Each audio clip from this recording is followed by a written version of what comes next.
तर आज आपण असा प्रोडक्ट ट्राय करणार आहोत ज्याची पूर्ण चर्चा इंटरनेटवर चालू आहे आणि तो प्रोडक्ट आहे पिलग्रीमचा पिलिंग सोल्युशन. तर ह्याच्यामध्ये आहे AHA BHA PHA आणि हे तुमचा टॅन रिमूव्ह करायला हेल्प करेल. तर आता सध्या मी उन्हात फिरून फिरून खूप टॅन झालेली आहे आणि मी ह्या प्रोडक्टच्या भरोशावरती आहे. सो आपण हा प्रोडक्ट ट्राय करूया आता लगेच.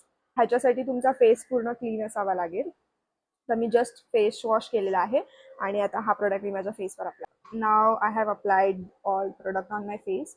So we'll wait for 15-20 minutes and we'll wash it off and we'll see. Okay, so I have washed my face आणि थोडासा एकदम स्लाइटली डिफरन्स वाटतोय मला की थोडासा टॅन रिमूव्ह झाला आहे माझ्या फेसवरचा. बट अगेन ते खूप ड्राय करून टाकतं फेसला. तर त्याच्यानंतर मेक शुअर की तुम्ही कुठला तरी मॉइश्चरायझर यूज करताय. आणि मी सेम पिलग्रीमचं मॉइश्चरायझर यूज केलं बिकॉज पिलग्रीम बेस्ट मॉइश्चरायझर आहे ते. सो जर तुम्हाला हा प्रोडक्ट करायचा असेल try, at least twice a week हा प्रोडक्ट तुम्हाला वापरायला लागेल. तेव्हा कुठे जाऊन तुम्हाला रिझल्ट भेटेल. But for now just one यूजमध्ये स्लाइटली डिफरन्स आहे. तर मग तुम्ही ट्राय करू शकता हा product. Thumbs up from my side.